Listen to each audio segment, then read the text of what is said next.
अब इसके अगले क्रौंच नामक महाद्वीप के विषय में सुनो, जिसका विस्तार कुश द्वीप से दूना है।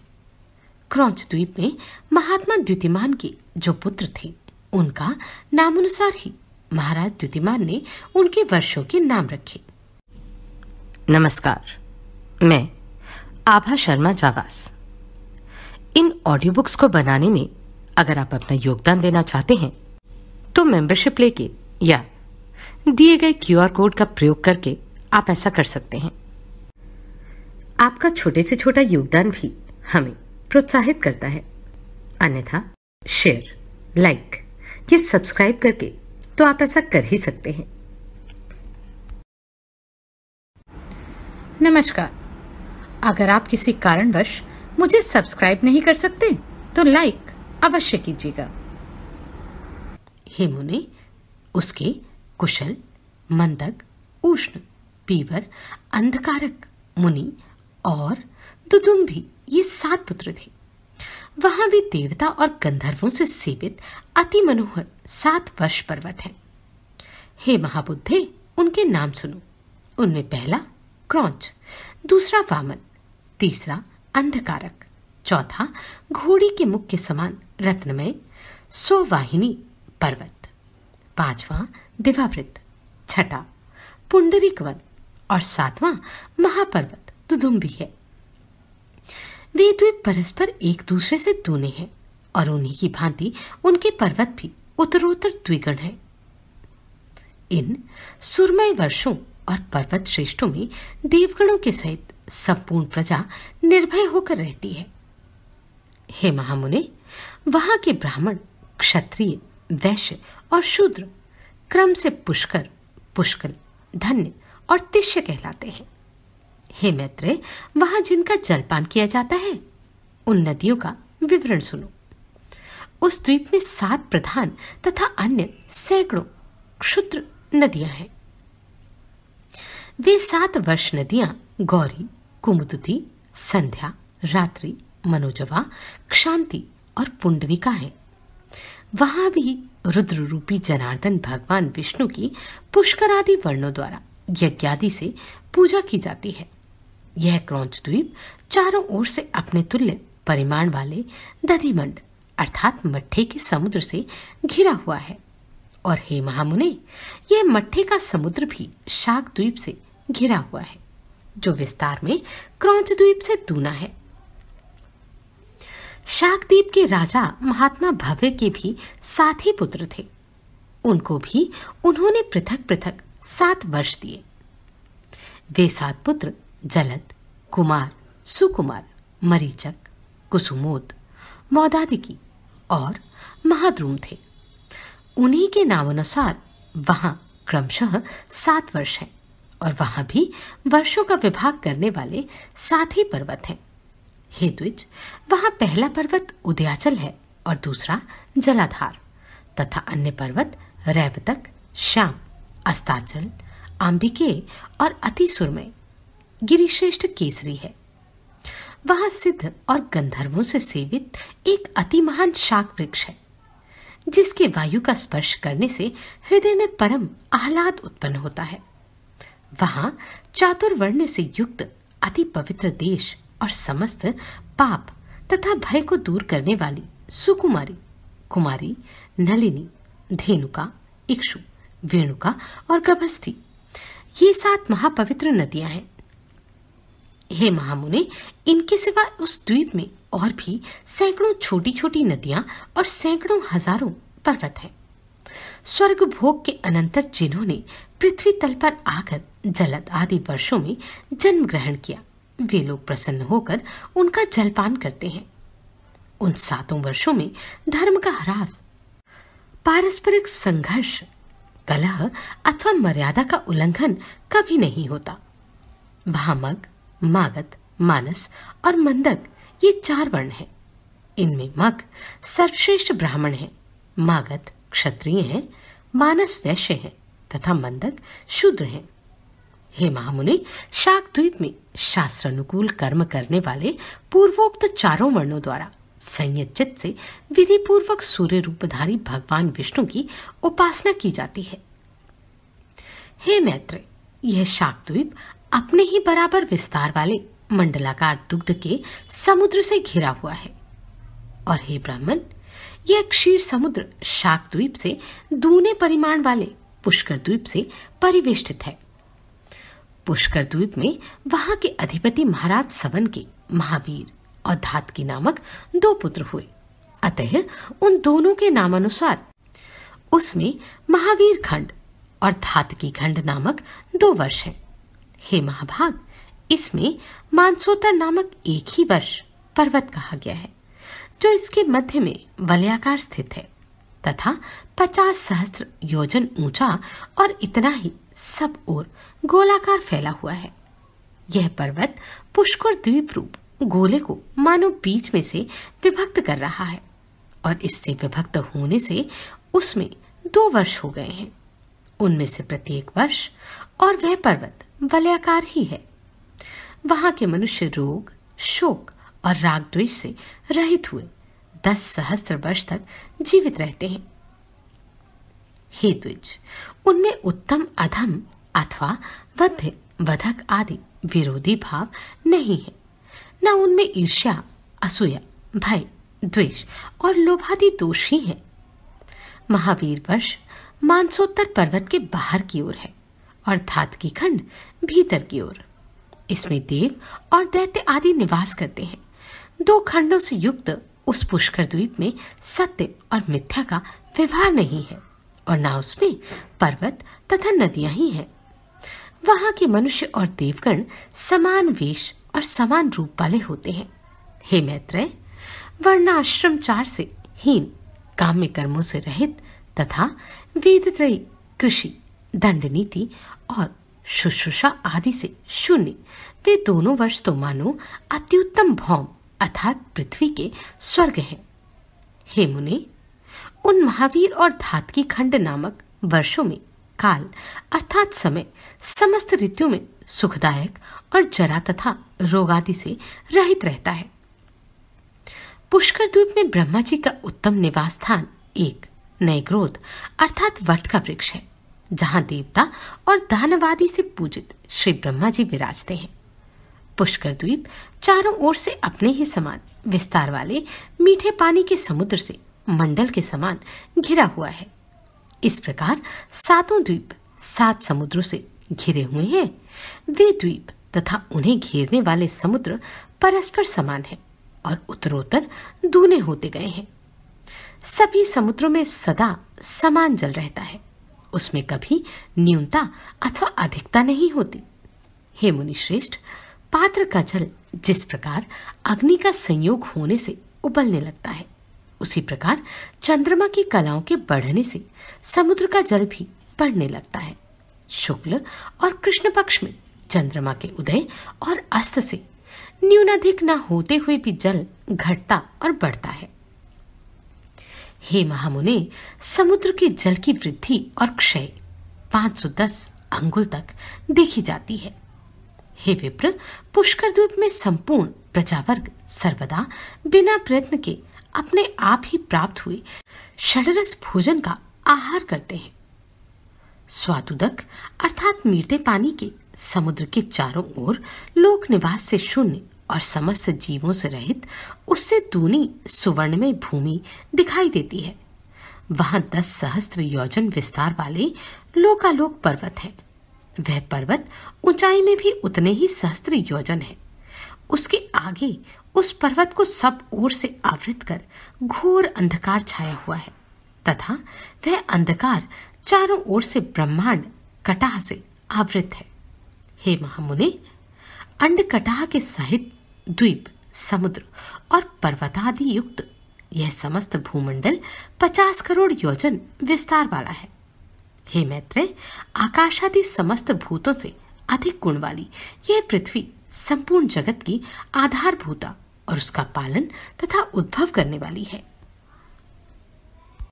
श्री पराशर जी बोले, हे द्विज, मैंने तुमसे यह पृथ्वी का विस्तार कहा। इसकी ऊंचाई भी 70 सहस्त्र योजन कही जाती है। हे मुनि सत्तम, अतल, वितल, नितल, गभस्तिमान, महातल, सुतल और पाताल, इन सातों में से प्रत्येक 10-10 सहस्त्र योजन की दूरी पर है। हे मैत्रेय, सुंदर महलों से सुशोभित वहां की भूमियां शुक्ल, कृष्ण, अरुण और पीत वर्ण की तथा शर्करामयी अर्थात कंकरीली, शैली अर्थात पत्थर की और सुवर्णमयी है। हे महामुने, उनमें दानव, दैत्य, यक्ष और बड़े बड़े नाग आदि की सैकड़ों जातियां निवास करती हैं। एक बार नारद जी ने पाताल लोक से स्वर्ग में आकर वहां के निवासियों से कहा था कि पाताल तो स्वर्ग से भी अधिक सुंदर है, जहां नागगण के आभूषणों में सुंदर प्रभायुक्त आह्लादकारिणी शुभ्र मणियां जड़ी हुई हैं। उस पाताल को किसके समान कहें? जहां तहां दैत्य और दानवों की कन्याओं से सुशोभित पाताल लोक में किस मुक्त पुरुष की भी प्रीति न होगी? जहां दिन में सूर्य की किरणें केवल प्रकाश ही करती हैं, घाम नहीं करती, तथा रात में चंद्रमा की किरणें से शीत नहीं होता, केवल चांदनी ही फैलती है। जहां भक्ष्य, भोज्य और महापानादि के भोगों से आनंदित सर्पों तथा दानवादि को समय जाता हुआ प्रतीत नहीं होता। जहां सुंदर वन, नदियां, रमणीय सरोवर और कमलों के वन हैं, जहां नर कोकिलों की सुमधुर कूक गूंजती है एवं आकाश मनोहारी है। और हे द्विज, जहां पाताल निवासी दैत्य, दानव एवं नागगण द्वारा अति स्वच्छ आभूषण, सुगंधमय अनुलेपन, वीणा, वेणु और मंदक आदि स्वर तथा तुर्य, यह सब एवं भाग्यशालियों की भोगने योग्य और भी अनेक भोग भोगे जाते हैं। पातालों के नीचे विष्णु भगवान का शेष नामक जो तमोमय विग्रह है, उसके गुणों का दैत्य अथवा दानवगण भी वर्णन नहीं कर सकते। जिन देवऋषि पूजित देव का सिद्धगण अनंत कहकर बखान करते हैं, वे अति निर्मल, स्पष्ट स्वस्तिक चिन्हों से विभूषित तथा सहस्त्र सिर वाले हैं, जो अपने फणों की सहस्त्र मणियों से संपूर्ण दिशाओं को दैदीप्यमान करते हुए संसार के कल्याण के लिए समस्त असुरों को वीरहीन करते रहते हैं। मद के कारण अरुण नयन सदैव एक ही कुंडल पहने हुए तथा मुकुट और माला आदि धारण की, जो अग्नियुक्त श्वेत पर्वत के समान सुशोभित हैं। मद से उन्नत हुए जो नीलांबर तथा श्वेत हारों से सुशोभित होकर मेघमाला और गंगा प्रवाह से युक्त दूसरे कैलाश पर्वत के समान विराजमान है, जो अपने हाथों में हल और उत्तम मूसल धारण किए हैं, तथा जिनकी उपासना शोभा और वारुणी देवी स्वयं मूर्तिमती होकर करती हैं। कल्पांत में जिनके मुखों से विषाग्नि शिखा के समान दैदीप्यमान संकर्षण नामक रुद्र निकलकर तीनों लोकों का भक्षण कर जाता है। वे समस्त देवगणों से वंदित शेष भगवान अशेष भूमंडल को मुकुटवत धारण किए हुए पाताल तल में विराजमान है। उनका बलवीर, प्रभाव, स्वरूप अर्थात तत्व और रूप अर्थात आकार देवताओं से भी नहीं जाना और कहा जा सकता। जिनके फणों की मणियों की आभा से अरुण वर्ण हुई, यह समस्त पृथ्वी फूलों की माला के समान रखी हुई है, जिनके बलवीर का वर्णन भला कौन कर सकता है। जिस समय मदमत्तन नई शेषी जमाई लेते हैं, उस समय समुद्र और वन आदि के सहित यह संपूर्ण पृथ्वी चलायमान हो जाती है। इनके गुणों का अंत गंधर्व, अप्सरा, सिद्ध, किन्नर, नाग और चारण आदि कोई भी नहीं पा सकता। इसलिए वे अविनाशी देव अनंत कहलाते हैं। जिनका नाग बंधुओं द्वारा लेपित हरिचंदन पुनः पुनः श्वास वायु से छूट छूट कर दिशाओं को सुगंधित करता रहता है, जिनकी आराधना से पूर्वकालीन महर्षि गर्ग ने समस्त ज्योतिर्मंडल अर्थात ग्रह नक्षत्रादि और शकुन अपशकुन आदि नैमित्तिक फलों को तत्वत जाना था, उन नागश्रेष्ठ शेष जी ने इस पृथ्वी को अपने मस्तक पर धारण किया हुआ है, जो स्वयं भी देव, असुर और मनुष्यों के सहित संपूर्ण लोकमाला अर्थात पाताल आदि समस्त लोकों को धारण किए हुए हैं। श्री पराशर जी बोले, हे विप्र, तदनंतर पृथ्वी और जल के नीचे नरक है, जिनमें पापी लोग गिराए जाते हैं। हे महामुने, उनका विवरण सुनो। रौरव, सुकर, रौद, ताल, विषर, महाज्वाल, तप्त कुंभ, लवण, विलोहित, रुधिरांभ, वैतरणी, कृमीश, कृमि भोजन, असित पत्रवन, कृष्ण, लालाभक्ष, दारुण, पुयवह, पाप, वहिंज्वाल, अधशिरा, संदंश, कालसूत्र, तमस, आविची, शव भोजन, अप्रतिष्ठ और अप्रची, ये सब तथा इनके सिवा और भी अनेकों महाभयंकर नरक हैं, जो यमराज के शासनाधीन हैं और अति दारुण शस्त्र, भय तथा अग्नि भय देने वाले हैं, और जिनमें जो पुरुष पापरत होते हैं वे ही गिरते हैं। जो पुरुष कूट साक्षी अर्थात झूठा गवाह अर्थात जानकर भी ना बतलाने वाला या कुछ का कुछ कहने वाला होता है, अथवा जो पक्षपात से यथार्थ नहीं बोलता और जो मिथ्या भाषण करता है, वह रौरव नरक में जाता है। हे मुनिसत्तम, भूर्ण अर्थात गर्भ नष्ट करने वाला, ग्राम नाशक और गौ हत्यारे लोग रोध नामक नरक में जाते हैं, जो श्वासोच्छ्वास को रोकने वाला है। मद्यपान करने वाला, ब्रह्मघाती सुवर्ण चुराने वाला तथा जो पुरुष इनका संग करता है, वे सब सुकुर नरक में जाते हैं। क्षत्रिय अथवा वैश्य का वध करने वाला ताल नरक में, तथा गुरु स्त्री के साथ गमन करने वाला, भगिनीगामी और राजदूतों को मारने वाला पुरुष तप्तकुंड नरक में पड़ता है। सती स्त्री को बेचने वाला, कारागृह रक्षक, अश्व विक्रेता और भक्त पुरुष का त्याग करने वाला, ये सब लोग तप्तलोह नरक में गिरते हैं। पुत्र वधू और पुत्री के साथ विषय करने वाला महाज्वाल नरक में गिराया जाता है, तथा जो नराधम गुरुजनों का अपमान करने वाला और उनसे दुर्वचन बोलने वाला होता है, तथा जो वेद की निंदा करने वाला, वेद बेचने वाला या अगम्या स्त्री से संभोग करता है, हे द्विज, वे सब लवण नरक में जाते हैं। चोर तथा मर्यादा का उल्लंघन करने वाला पुरुष विलोहित नरक में गिरता है।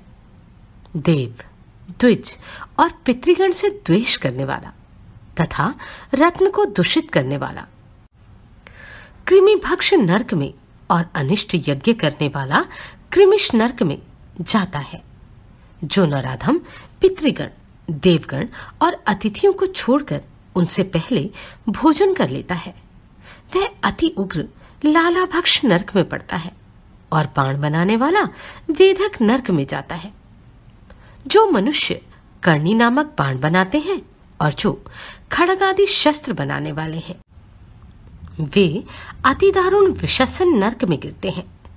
असत प्रतिग्रह अर्थात दूषित उपायों से धन संग्रह करने वाला, अयाज्य याजक और नक्षत्रोपजीवी अर्थात नक्षत्र विद्या को न जानकर भी उसका ढोंग रचने वाला पुरुष अधोमुख नरक में पड़ता है।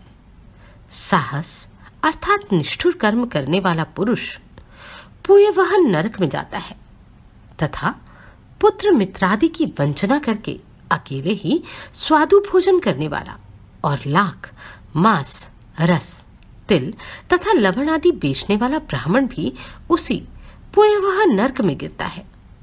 हे द्विजश्रेष्ठ, बिलाव, कुकुट, झाग, अश्व, शुक्र तथा पक्षियों को जीविका के लिए पालने से भी मनुष्य उसी नरक में जाता है। नट या मल्लवृत्ति से रहने वाला, धीवर का कर्म करने वाला, कुंड अर्थात उत्पत्ति से उत्पन्न संतान का अन्न खाने वाला, विष देने वाला, चुगलखोर, स्त्री की असद वृत्ति के आश्रय रहने वाला, धन आदि के लोभ से बिना पर्व के अमावस्या आदि पर्व दिनों का कार्य कराने वाला, द्विज, घर में आग लगाने वाला, मित्र की हत्या करने वाला, शकुन आदि बताने वाला, ग्राम का पुरोहित तथा सोम अर्थात मदिरा बेचने वाला, ये सब रुधिरांध नरक में गिरते हैं। यज्ञ अथवा ग्राम को नष्ट करने वाला पुरुष वैतरणी नरक में जाता है तथा जो लोग वीर पतादि करने वाले, खेतों की बाढ़ तोड़ने वाले, अपवित्र और छल वृत्ति के आश्रय रहने वाले होते हैं, वे कृष्ण नरक में गिरते हैं। जो वृथा ही वनों को काटता है वह असीपत्र वन नरक में जाता है। मेषोपजीवी अर्थात गडरिये और व्याधगण बहिन ज्वाल नरक में गिरते हैं तथा हे द्विज, जो कच्चे घड़ों अथवा ईंट आदि को पकाने के लिए उनमें अग्नि डालते हैं, वे भी उस बहिन ज्वाल नरक में ही जाते हैं। व्रतों को लोप करने वाले तथा अपने आश्रम से पतित दोनों ही प्रकार के पुरुष संदंश नामक नरक में गिरते हैं। जिन ब्रह्मचारियों का दिन में तथा सोते समय बुरी भावना से वीरपात हो जाता है अथवा जो अपने ही पुत्रों से पढ़ते हैं, वे लोग शोभोजन नरक में गिरते हैं। इस प्रकार ये तथा अन्य सैकड़ों हजारों नरक हैं जिनमें दुष्कर्मी लोग नाना प्रकार की यातनाएं भोगा करते हैं।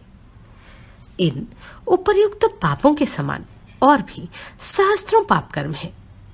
उनके फल मनुष्य भिन्न भिन्न नरकों में भोगा करते हैं। जो लोग अपने वर्णाश्रम धर्म के विरुद्ध मन, वचन अथवा कर्म से कोई आचरण करते हैं, वे नरक में गिरते हैं। अधोमुख नरक निवासियों को स्वर्गलोक में देवगण दिखाई दिया करते हैं और देवता लोग नीचे के लोकों में नारकी जीवों को देखते हैं। पापी लोग नरक भोग के अनंतर क्रम से स्थावर, कृमि, जलचर, पक्षी, पशु, मनुष्य, धार्मिक पुरुष, देवगण तथा मुमुक्षु होकर जन्म ग्रहण करते हैं। हे महाभाग, मुमुक्षु पर्यंत इन सब में दूसरों की अपेक्षा पहले प्राणी अर्थात संख्या में सहस्त्र गुण अधिक है। जितने जी स्वर्ग में है उतने ही नरक में है।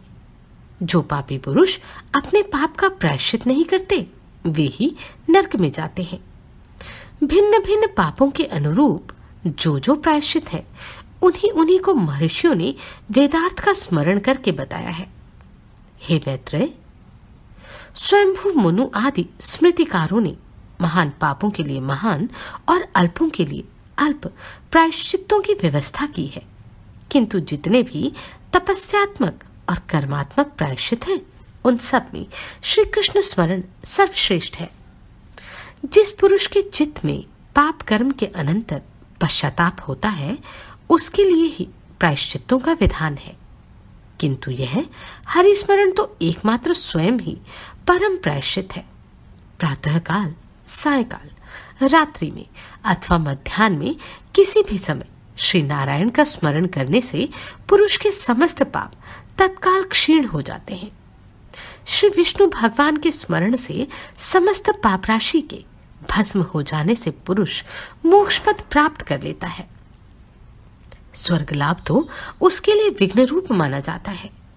हे मैत्रेय, जिसका चित्त जप, होम और अर्चनादि करते हुए निरंतर भगवान वासुदेव में लगा रहता है, उसके लिए इंद्रपद आदि फल तो अंतराय विघ्न है। कहाँ तो पुनर्जन्म के चक्र में डालने वाली स्वर्ग प्राप्ति और कहाँ मोक्ष का सर्वोत्तम बीज वासुदेव नाम का जप। इसलिए ही मुने, श्री विष्णु भगवान का अहर्निश स्मरण करने से संपूर्ण पाप क्षीण हो जाने के कारण मनुष्य फिर नरक में नहीं जाता। चित्त को प्रिय लगने वाला ही स्वर्ग है और उसके विपरीत अप्रिय लगने वाला ही नरक है। हे द्विजोत्तम, पाप और पुण्य यही एक दूसरे का नाम स्वर्ग और नरक है। जबकि एक ही वस्तु सुख और दुख तथा ईर्ष्या और कोप का कारण हो जाती है, उसमें वस्तुतः अर्थात नियत स्वभावत्व ही कहाँ है, क्योंकि एक ही वस्तु कभी प्रीति की कारक होती है और वही दूसरे समय दुखदायिनी हो जाती है, और वही कभी क्रोध की, हेतु होती है तो कभी प्रसन्नता देने वाली हो जाती है। अतः कोई भी पदार्थ दुखमय नहीं है, ना कोई सुखमय है। ये सुख दुख तो मन के ही विकार है। परमार्थः ज्ञान ही परब्रह्म है और अविद्या की उपाधि से वही बंधन का कारण है। यह संपूर्ण विश्व ज्ञानमय ही है, ज्ञान से भिन्न और कोई वस्तु नहीं है। हे मैत्रेय, विद्या और अविद्या को तुम ज्ञान ही समझो। हे द्विज, इस प्रकार मैंने तुमसे समस्त भूमंडल, संपूर्ण पाताल लोक और नरकों का वर्णन कर दिया। समुद्र, पर्वत, द्वीप, वर्ष और नदियां, इन सभी की मैंने संक्षेप से व्याख्या कर दी। अब तुम और क्या सुनना चाहते हो? मैत्रेय जी बोले, ब्राह्मण, आपने मुझसे समस्त भूमंडल का वर्णन किया। हे मुने, अब मैं भुवरलोक आदि समस्त लोकों के विषय में सुनना चाहता हूं। हे महाभाग, मुझ जिज्ञासु से आप ग्रह ग्रहण की स्थिति तथा उनके परिमाण आदि का यथावत वर्णन कीजिए। श्री पराशर जी बोले, जितनी दूर तक सूर्य और चंद्रमा की किरणों का प्रकाश जाता है, समुद्र, नदी और पर्वत आदि से युक्त उतना प्रदेश पृथ्वी कहलाता है। हे द्विज, जितना पृथ्वी का विस्तार और परिमंडल है, उतना ही विस्तार और परिमंडल भुवरलोक का भी है। हे मैत्रेय, पृथ्वी से 1,00,000 योजन दूर सूर्यमंडल है और सूर्यमंडल से भी 1,00,000 योजन के अनंतर पर चंद्रमंडल है। चंद्रमा से पूरे 100,000 अर्थात 1,00,000 योजन ऊपर संपूर्ण नक्षत्र मंडल प्रकाशित हो रहा है। हे ब्राह्मण, नक्षत्र मंडल से 2,00,000 योजन ऊपर बुध और बुध से भी 2,00,000 योजन ऊपर शुक्र स्थित है। शुक्र से उतनी ही दूरी पर मंगल है और मंगल से भी 2,00,000 योजन ऊपर बृहस्पति है। हे द्विजोत्तम, बृहस्पति से 2,00,000 योजन ऊपर शनि है। शनि से 1,00,000 योजन के अनंतर पर सप्तऋषि मंडल है तथा सप्तऋषियों से भी 100,000 योजन ऊपर समस्त ज्योतिष चक्र की नाभि रूप ध्रुव मंडल स्थित है। हे महामुने, मैंने तुमसे यह त्रिलोकी की उच्चता के विषय में वर्णन किया। यह त्रिलोकी की यज्ञफल की भोग भूमि है और यज्ञानुष्ठान की स्थिति इस भारतवर्ष में ही है। ध्रुव से 1 करोड़ योजन ऊपर महरलोक है, जहां कल्पांत पर्यंत रहने वाले भृगु आदि सिद्धगण रहते हैं। हे मैत्रेय, उससे भी 2 करोड़ योजन ऊपर जनलोक है, जिसमें ब्रह्मा जी के प्रख्यात पुत्र निर्मलचित सनकादि रहते हैं। जनलोक से चौगुना अर्थात 8 करोड़ योजन ऊपर तपलोक है। वहां वैराज नामक देवगणों का निवास है, जिनका कभी दाह नहीं होता। तपलोक से 6 गुना अर्थात 12 करोड़ योजन के अनंतर पर सत्यलोक सुशोभित है, जो ब्रह्मलोक भी कहलाता है और जिसमें फिर न मरने वाले अमरगण निवास करते हैं। जो भी पार्थिव वस्तु चरण संचार के योग्य है, वह भूलोक भी है। उसका विस्तार मैं कह चुका हूं। हे मुनिश्रेष्ठ, पृथ्वी और सूर्य के मध्य में जो सिद्धगण और मुनिगण सेवित स्थान है, वही दूसरा भुवरलोक है। सूर्य और ध्रुव के बीच में जो 14,00,000 योजन का अंतर है, उसी को लोकस्थित का विचार करने वाले स्वर्गलोक कहते हैं।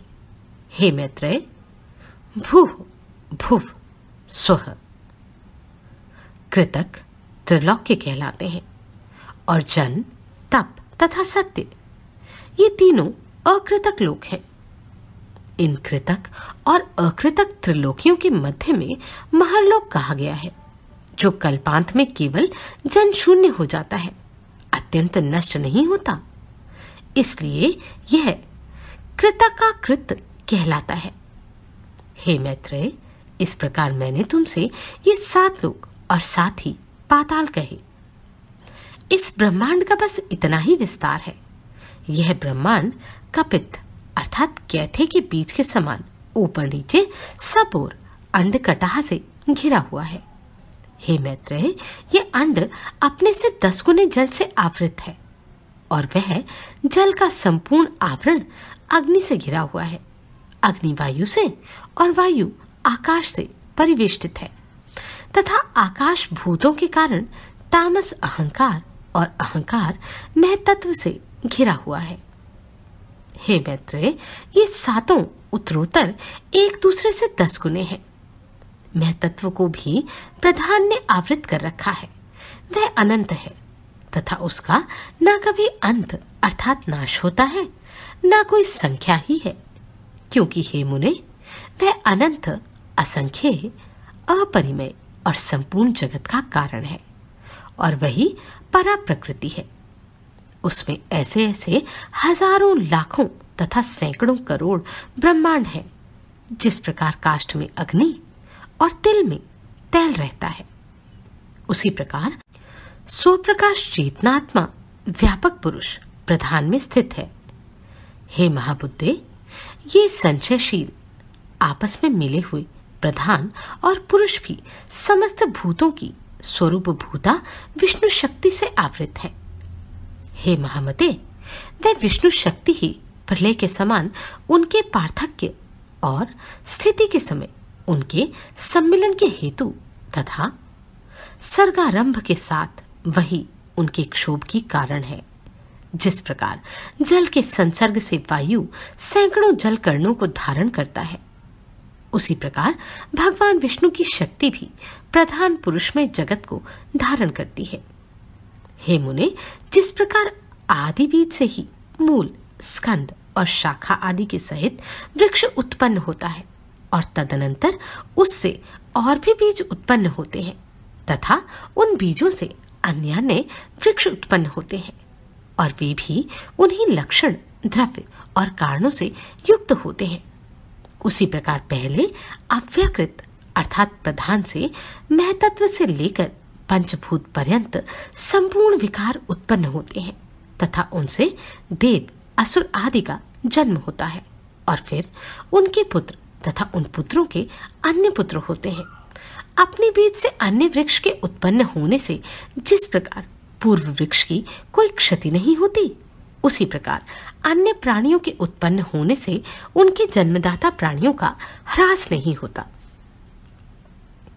जिस प्रकार आकाश और काल आदि संधि मात्र से ही वृक्ष के कारण होते हैं, उसी प्रकार भगवान श्रीहरि भी बिना परिणाम के ही विश्व के कारण है। हे मुनि सत्तम, जिस प्रकार धान के बीज में मूल, नाल, पत्ते, अंकुर, तना, कोश, पुष्प, क्षीर, तंडुल, तुष और कण आदि रहते हैं तथा अंकुरोत्पत्ति के हेतु भूत अर्थात भूमि एवं जल आदि सामग्री के प्राप्त होने पर वे प्रकट हो जाते हैं, उसी प्रकार अपने अनेक पूर्व कर्मों में स्थित देवता आदि विष्णु शक्ति का आश्रय पाने पर आविर्भूत हो जाते हैं, जिससे यह संपूर्ण जगत उत्पन्न हुआ है, जो स्वयं जगत रूप से स्थित है, जिसमें यह स्थिति है तथा जिसमें यह लीन हो जाएगा। वह परब्रह्म ही विष्णु भगवान है। वह ब्रह्म ही उन विष्णु का परम धाम अर्थात पर स्वरूप है। वह पद सत और असत दोनों से विलक्षण है तथा उससे अभिन्न हुआ ही यह संपूर्ण चराचर जगत उससे उत्पन्न हुआ है। वही अव्यक्त मूल प्रकृति है, वही व्यक्त स्वरूप संसार है। उसी में यह संपूर्ण जगत लीन होता है तथा उसी के आश्रय स्थित है। यज्ञादि क्रियाओं का कर्ता वही है। यज्ञ रूप से उसी का यजन किया जाता है और उन यज्ञादि का फलस्वरूप भी वही है। यज्ञ के साधन रूप जो श्रुवा आदि है, वे सब श्रीहरि से अतिरिक्त और कुछ नहीं है। आप सभी को कोटि कोटि साधुवाद। आपने इन वीडियोस को इतना प्रेम दिया,